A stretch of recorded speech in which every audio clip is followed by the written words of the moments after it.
Greetings everyone, welcome to my Megaman issue 20 review. This issue is a celebration of 25 years of Megaman, and thus will have numerous, and I do mean numerous references and nods to the games. For those who just read the comics and know nothing about the games, I will point out the references. For those who are big fans of the games, like myself, get ready for a trip down memory lane. We begin sometime in the future at the Kronos Institute, which has been redesigned by Dr. Wily into Wily Tower from the game of the same name. It's on the Sega Genesis / Mega Drive. Here, we see Dr. Wily at a time machine, Time Man destroyed or severely damaged, and 6 Robot Masters. They are actually 2 groups of special Robot Masters. The animal-looking ones are known as the Genesis Unit, consisting of Buster Rod G, Mega Water S, and Hyperstorm H, and they're from Wily Tower. The other 3 are known as the Megaman Killers. Anchor, who debuted in Mega Man 1 for the Game Boy, Punk, who debuted in Mega Man 3 for the Game Boy, and Ballad, who debuted in Mega Man 4 for the Game Boy. On cue, Mega Man shows up and Dr. Light informs him on the experiment the Institute has done and tries to tell the Blue Bomber to stop Dr. Wily. Mega Man reaches Dr. Wily as he is activating the time machine, and Mega Man gets caught in its temporal wake. The next thing the Blue Bomber knows, he is face to face with Dr. Wily, and the scientist is begging Mega Man to take out Ra Moon before it kills everyone? What's this? Ra Moon? Wily's great source of robots, his valuable resource to date, has betrayed him? It happened, or will happen, or has happened, time travel, tense trouble. Super Adventure Rockman, it happened. Mega Man experiences another time flash, and he is in a room with a giant robot, Gamma. To be precise, this robot was built for peaceful purposes by Drs. Lights and Wily in Mega Man 3 after Wily supposedly reformed. Wily, of course, stole the robot to use in another world domination plot. Mega Man experiences yet another time flash, and he is suddenly on a space station where he encounters a green robot with a jackhammer. This is Quint, a special robot master from the Game Boy game Mega Man 2. And he is Mega Man from the future. Dr. Wily uses a time machine and... Wait a minute. Yeah, the beginning of this issue, featuring Wily with the time machine, it's more than likely the beginning of Mega Man 2 for the Game Boy's plot. Anyway, when Wily went to the future, the world was at peace. He teamed up with his future self and kidnapped Future Rock and transformed him into Quint to destroy Mega Man, completely disregarding any time paradoxes that may ensue. They equip Quint with a jackhammer pogo stick thing, which is called the Sakugarnu, and in the games, it's his only attack. Pathetic, isn't it? Thankfully, in the comics, Quint not only has his jackhammer pogo stick thing, he also has a buster of his own. Another time jump, and Mega Man finds himself in a warehouse with a crane machine. Mega Man is confused, but then when the crane machine starts attacking, Mega Man defends himself. And after taking care of the machine, Mega Man encounters the driver, Dr. Cossack? What? Yep, this is Mega Man 4's plot. Dr. Cossack uses his Robot Masters to challenge Mega Man only because Dr. Wily has reached a new low, kidnapping Kalenka. Before we see the end results, Mega Man time jumps and he is face to face with a robot with big green hair.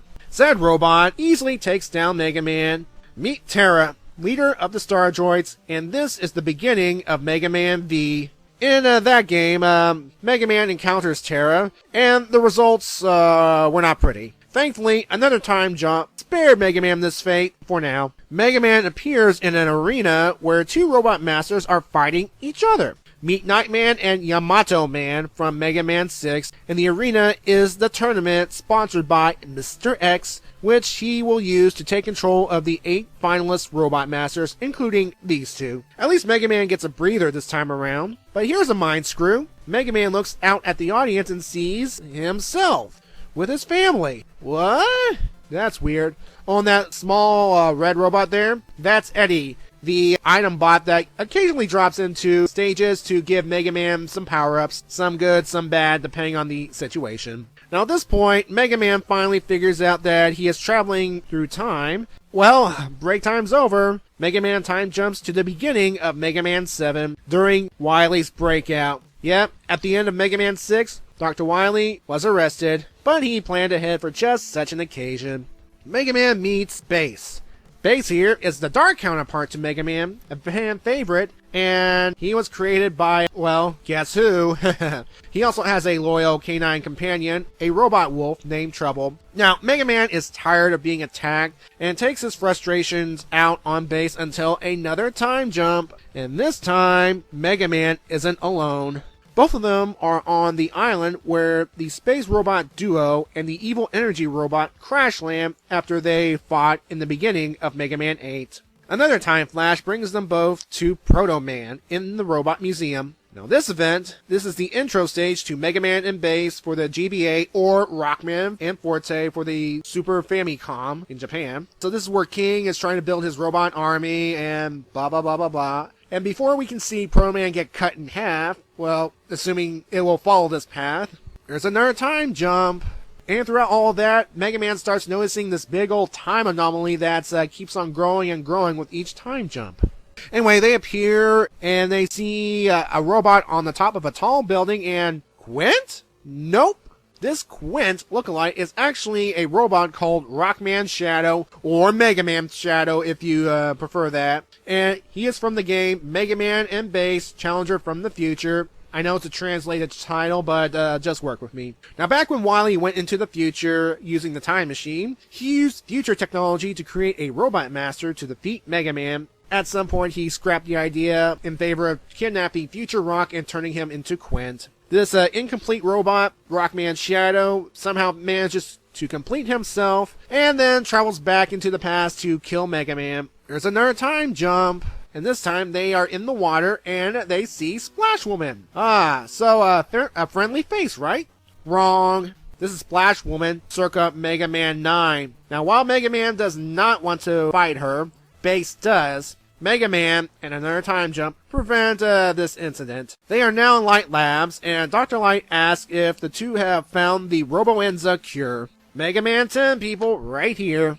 Also, we see Roll in her Mega Man 8 outfit. Mega Man tells Dr. Light that he has no time, and he finally convinces Bass to shoot at the anomaly. And with their combined firepower, they destroyed it. The effect went all the way back to, present day, and Rock felt a power spike that affected his short-term memory. Dr. Light's diagnosis showed that Rock's internal clock has jumped ahead by years, and Rock will know what will happen when the time comes. Wow, what a mind screw of an issue, huh? But it's still a bit of a nostalgia trip for fans of the games. Now, I was surprised that they included references to the game Mega Man and Bass Challenger from the Future, given that this game is pretty obscure. You can look it up on the internet to find out more about it. Mega Man's reaction to both Raw Moon and Gamma implies that he has already fought and beaten them, which points out an interesting thing. If Mega Man is starting from Raw Moon and going forward through time, would this imply that the events of Super Adventure Rockman are before Mega Man 3? Bass is along for the ride because, well, again, he is a fan favorite. To be honest, I wasn't expecting him to play a role in this issue. I mean, I thought Mega Man would appear during the Mega Man 7 intro scene.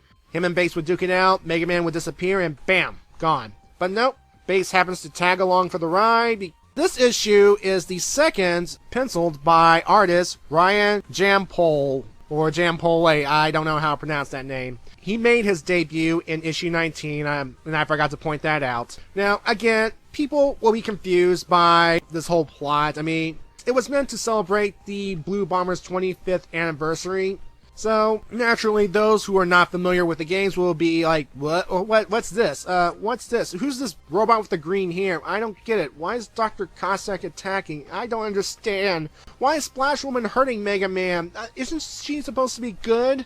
Don't worry, folks. This is why the internet exists, to help people look stuff up. The story itself, if you can get your head around it, Mega Man's traveling to here,